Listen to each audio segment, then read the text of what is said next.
Role of chlorophyll and light. Sunlight is absorbed by chlorophyll. It is then converted into chemical energy.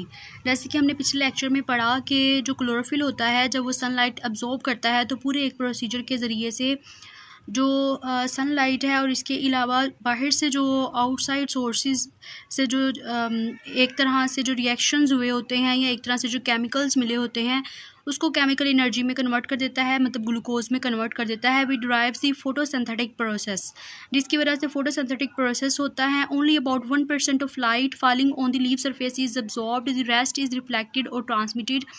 The light rays of different wavelengths are not only differently absorbed by photosynthetic pigment but also differently affect in photosynthesis. The blue and red light carry out more photosynthesis.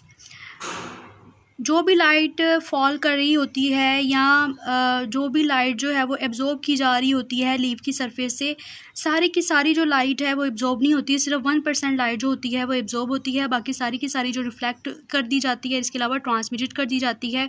Reflection का मतलब ये है कि outside source में दोबारा transmit कर दी जाती है. फॉर एग्जांपल अगर हमने रिफ्लेक्शन के जो एक प्रोसीजर है या रिफ्लेक्शन का जो प्रोसेस है उसको समझना है तो हम इस तरीके से समझ सकते हैं कि फॉर एग्जांपल कि कोई भी बैरियर है या कोई भी आउटसाइड सोर्स है, हम कंसिडर कर लेते हैं कि ये क्लोरोफिल की जो आउटर मेम्ब्रेन है इसके ऊपर जो लाइट की एनर्जी है ये फॉल कर रही है. इसमें से कुछ जो एनर्जी है ये अंदर की तरफ जाएगी और एब्जॉर्ब होगी, बल्कि बाकी जो एनर्जी होगी वो दोबारा से उसी इन्वायरमेंट के अंदर जो है वो चली जाएगी, अपनी सतह को उस तरफ मोड़ लेगी, अपनी जो पोजीशन है उसको उस तरफ मोड़ लेगी. इसका मतलब होता है रिफ्लेक्शन के लाइट की रेज जो है वो टकराएं सतह से और दोबारा उसी इन्वायरमेंट में जो है वो वापस चली जाएं. डिफरेंट वेवलेंथ की लाइट रेज होती हैं, ये ना सिर्फ फोटोसिंथेटिक पिगमेंट इसको एब्जॉर्ब करते हैं बल्कि ये डिफरेंट जो लाइट रेज होती हैं इनका रोल होता है फोटोसिंथेसिस में. ब्लू और इसके अलावा रेड लाइट होती है ये बहुत ज़्यादा इफ़ेक्टिव होती है फोटोसिंथेसिस में और ये एमसीक्यू भी आ सकता है पीपीएससी के एग्ज़ाम में. Photosynthetic pigments are organised in the form of cluster called photosystem in thylakoid membrane और क्लोरोप्लास्ट. फोटोसिस्टम क्या है कि अगर फोटोसिंथेटिक पिगमेंट्स जो हैं एक दूसरे के साथ ग्रुप बना के रहें थैलेकॉइड मेम्ब्रेन में तो उसे बोलते हैं फोटोसिस्टम. थैलेकॉइड मेम्ब्रेन है ये क्लोरोप्लास्ट के स्ट्रक्चर में हम ऑलरेडी पढ़ चुके हैं. Chlorophyll A is the main photosynthetic pigment. जो क्लोरोफिल ए है ये मेन फोटोसिंथेटिक पिगमेंट है. Other are called accessory pigments and include chlorophyll B and carotenoids. Chlorophyll absorb mainly blue and red light. Some wavelengths not absorbed by chlorophyll A are very effectively absorbed by accessory pigments and vice versa.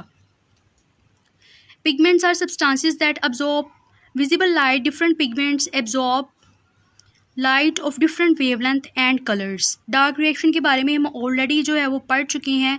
इसके cycle के बारे में एक बार again जो है वो go through हो जाते हैं कि इसका साइकिल किस तरीके से काम करता है. Dark reaction of photosynthesis the Calvin cycle.